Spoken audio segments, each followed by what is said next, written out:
आप लोगों को बोर्स एटॉमिक मॉडल के एप्लीकेशन बताएंगे। एप्लीकेशन से कंपटीशन लेवल और बोर्ड लेवल का बहुत से क्वेश्चन एराइज होते हैं, हमेशा पूछे गए हैं, इसलिए हम लोग के लिए बहुत ही इम्पोर्टेंट है।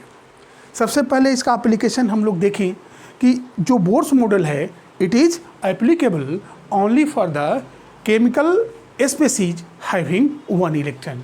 एग्जाम्पल में हम लोग देखते हैं जैसे हाइड्रोजन है, हाइड्रोजन के पास एक इलेक्ट्रॉन होता है, He प्लस है, इसके पास भी एक ही इलेक्ट्रॉन होता है, Li2 प्लस है, इसके पास भी एक ही इलेक्ट्रॉन होता है। इसी तरह का केमिकल स्पीसीज के लिए ये मॉडल एप्लीकेबल है। सेकेंड में हम लोग ये देखने जा रहे हैं कि किस तरह से रेडियस का डिटर्मिनेशन करेंगे इलेक्ट्रॉन का, कि ऑर्बिट में इलेक्ट्रॉन कहाँ है उसका रेडियस किस तरह से हम लोग डिटर्मिन करेंगे और उसका वेलोसिटी का भी डिटर्मिनेशन किस तरह से करेंगे, आज हम लोग इसके बारे में पढ़ेंगे। तो सबसे पहले हम लोग देखें कि ये हो गया आइटम का शेप, इसमें बीच में प्रोटॉन होता है, इलेक्ट्रॉन का ये जो है वेलोसिटी है, जो कि हम लोग मानते हैं कि ये जो वेलोसिटी होता है टेंजेंशियल होता है, टेंजेंशियल वेलोसिटी कहते हैं। ये इसका मतलब है कि रेडियस के साथ 90 डिग्री का एंगल बनाता है। अब हम लोग ये देखें कि ये जो फोर्स ऑफ अट्रैक्शन होता है between the nucleus and the revolving electron, इसका जो वैल्यू होता है F is equal to K into ZE into E by R square. मतलब जो फोर्स ऑफ अट्रैक्शन है न्यूक्लियस और इलेक्ट्रॉन के बीच में, उसका वैल्यू होता है KZE into E by R square. अब पूछ सकते हैं ZE कहाँ से आया? Z होता है, हम लोग जानते हैं कि नंबर ऑफ जो प्रोटॉन्स होता है, जिसको हम लोग एटॉमिक नंबर के नाम से जानते हैं, उसको Z द्वारा इंडिकेट करते हैं। इस पर चार्ज अगर E है तो हम लोग टोटल चार्ज जो न्यूक्लियस पर होगा वो ZD के बराबर होगा, और इलेक्ट्रॉन्स को हम लोग पर जो चार्ज है उसको E के बराबर मान लिए। तो कूलम्स लॉ से हम लोग जानते हैं कि F is directly proportional to Q1 N1 Q2 and inversely proportional to R square, and then F will be equal to K into Q1 N1 Q2 by R square is equal to 1 by 4 pi epsilon naught Q1 N1 Q2 by R square। इसका value जो होता है 1 by 4 pi epsilon naught is equal to होता है 9 into 10 to the power 9 newton metre square पर coulomb square. यही होता है K का value.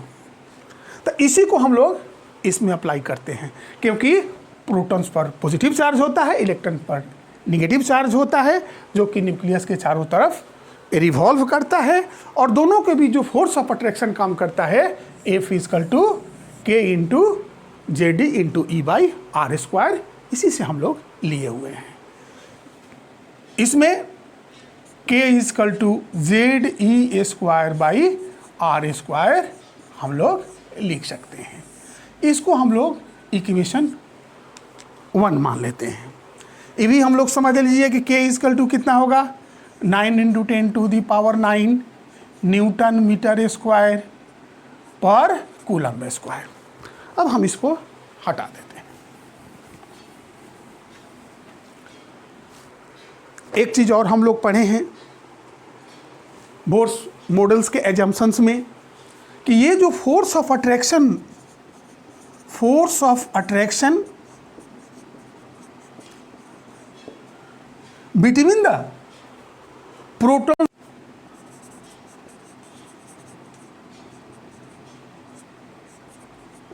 protons and electrons is equal to centrifugal force. Centrifugal force हम लोग पहले पढ़ चुके हैं। अब हम लोग लिख सकते हैं कि K J D square by R square. और centrifugal force is equal to होता है M V square by R, जहां m mass of the electron, v velocity of the electron, r radius, k जो कांस्टेंट है जिसका value 9 × 10⁹ newton metre square पर coulomb square होता है। ये E जो है चार्ज ऑन द इलेक्ट्रॉन्स और प्रोटॉन्स होता है, और Z जो होता है एटॉमिक नंबर है। R के बारे में हम लोग देख ही चुके हैं। अब इसको हम लोग 1 के बराबर मान लिए। अब हम लोग फर्दर इसको लिख सकते हैं कि ये R और R कैंसिल हो गया, तो V square is equal to लिख सकते हैं हम लोग K Z E square by R M. K J D square ये नीचे चला गया, एम इंटू आर, इसको हम लोग सेकेंड इक्वेशन मान लिए। एक चीज़ और हम लोग पढ़े हैं कि किसी भी ऑर्बिट में इलेक्ट्रॉन का जो एंगुलर मोमेंटम होता है M we R is equal to N H by 2 के बराबर होता है। तो एम वी आर ये क्या है? Angular momentum of the electron है। ये किसके बराबर होगा?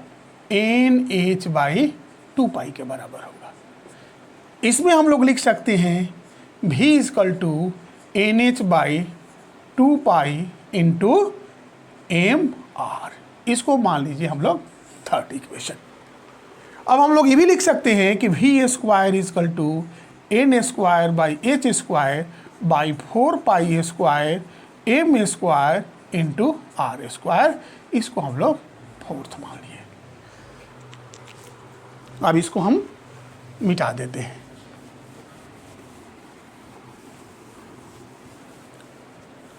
अब हम लोग ये देखें कि इक्वेशन 2 एंड इक्वेशन 4 दोनों इक्वल है। तो from equation 2 and equation 4 K J D square by R M is equal to N H square 4 square M square R square. हम लोग को N square H square by 4 square M square R square. यहाँ R cancel और M cancel. तो हम लोग लिख सकते हैं कि R is equal to N square H square by 4 square M square into K Z E square. इसमें याद रखने का तरीका 6 टर्म होगा, 1 2 3 4 5 6 N square into H square, जहाँ एन ये ऑर्बिट नंबर है, एच प्लैंक्स कांस्टेंट जिसका वैल्यू हम लोग जानते हैं, पढ़ चुके हैं 6.626 इंटू 10⁻⁻34 जूल सेकेंड। इसको याद रखना पड़ेगा। M is equal to mass of the electron, mass of the electron इसको भी हम लोग पढ़ चुके हैं।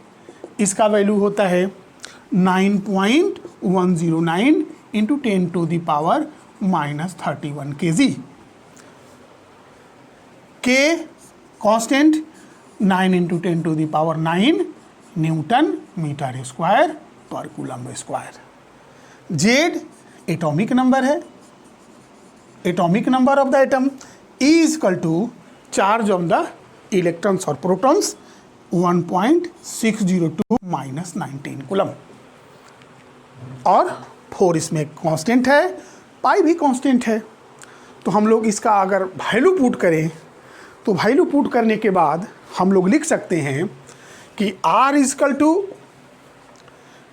N square by Z into 0.929 into 10 to the power -8 centimetre is equal to लिख सकते हैं 0.929 into 10 to the power -10 metre into N square by Z by Z is equal to 0.929 into N square by Z angstrom. 1 angstrom is equal to 10 to the power -10 metre होता है। अब हम लोग लिख सकते हैं are N is equal to 0.929 into N square Z angstrom. अब इसको हम लोग मिटा देते हैं।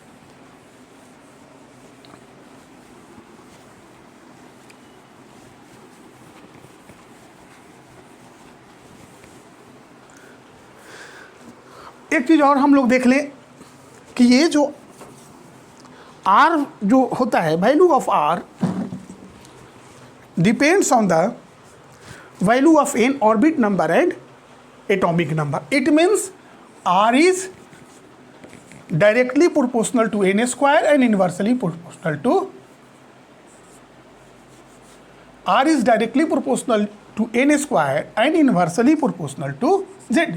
इसका मतलब है कि अगर n का वैल्यू बढ़ेगा, ऑर्बिट नंबर बढ़ेगा, तो r का वैल्यू बढ़ता चला जाता है, और अगर एटॉमिक नंबर बढ़ेगा तो r का वैल्यू कम होगा, क्योंकि न्यूक्लियस द्वारा फोर्स ऑफ अट्रैक्शन ज़्यादा काम करेगा, यही इंडिकेट करता है।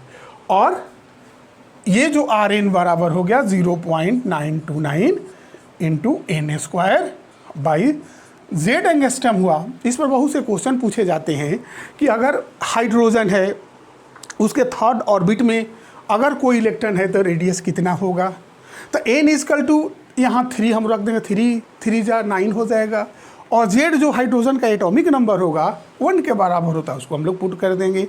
या कभी कभी पूछता है हीलियम He+ में अगर उसका रेडियस है तो उसका वैल्यू क्या होगा। तो radius R N is equal to इसी फार्मूला का हम लोग इस्तेमाल करेंगे 0.929 into N square by Z. जहाँ अगर हीलियम है तो एन का वैल्यू 1 के बराबर होगा और जेड का वैल्यू 2 के बराबर होगा। कहने का मतलब होता है कि एन ऑर्बिट नंबर दिया हुआ रहेगा तब बनेगा, और जेड एटॉमिक नंबर। इलेक्ट्रॉन से इसमें कोई ज़्यादा रिलेशन नहीं है, इसलिए कि हम लोग जानते हैं कि bourse theory is applicable only for the chemical species having 1 electron. इसलिए हम लोग दो ही चीज़ पर ध्यान देंगे कि ऑर्बिट नंबर क्या है और दूसरा उसका एटॉमिक नंबर क्या है। अब हम लोग किस तरह से velocity of the electron find out करेंगे उसको थोड़ा सा देख लें। Velocity of the electron,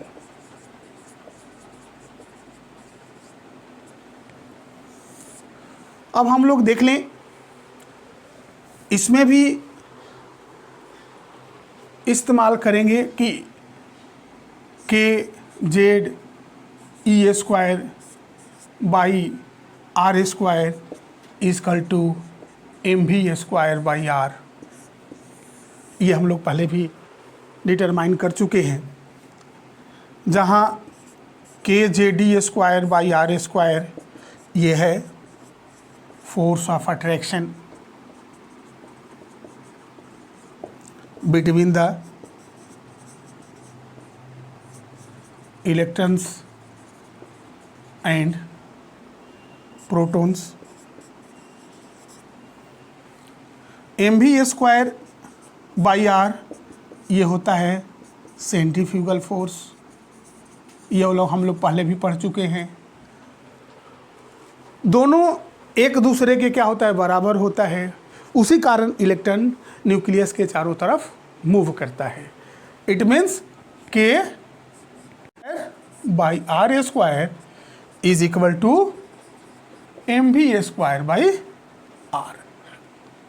are और आर कैंसिल हो गया तो आर इजकल टू हम लोग लिख सकते हैं K Z E square by M we square. R को इसलिए हमको पुट करना पड़ा चूँकि वी का वैल्यू हम लोग को निकलना है। इसको हम लोग इक्वेशन नंबर 1 कर दिए। अब हम लोग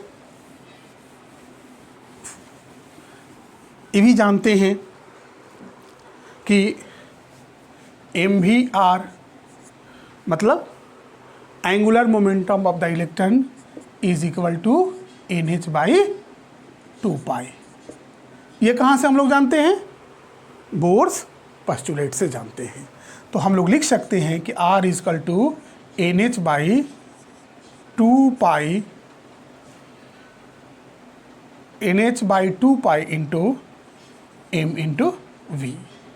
ये इसको हम लोग सेकेंड कर दिए। अब हम लोग क्या करेंगे?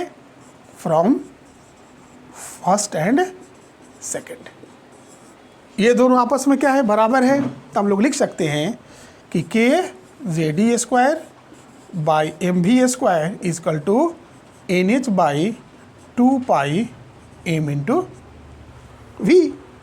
ये क्या होगा? भी और भी कैंसिल हो गया, एम और एम कैंसिल हो गया। तो हम लोग लिख सकते हैं कि v is equal to K J D square into 2 pi by N into H. इसमें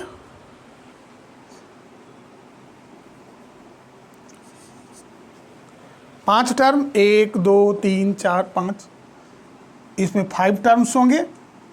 अब हम लोग लिख सकते हैं K J D square 2 pi by N H भी इजकल टू, फिर से एक बार देख लिया जाए, are is equal to K J D square by M we square और R is equal to N H by 2 pi M V, दोनों एक दूसरे के बराबर है। तो हम लोग लिख सकते हैं कि K J D square by M we square is equal to N H by 2 pi M we.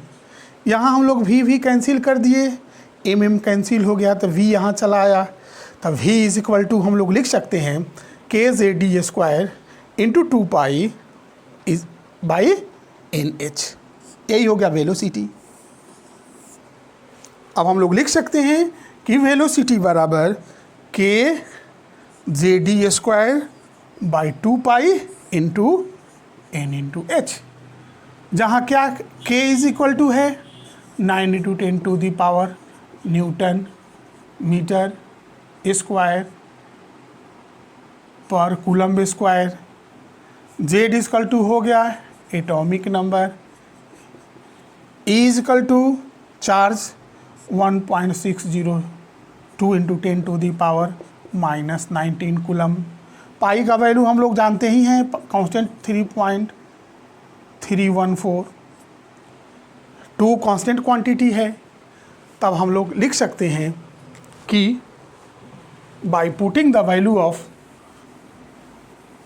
के Z E and pi we can get v is equal to by putting the value of k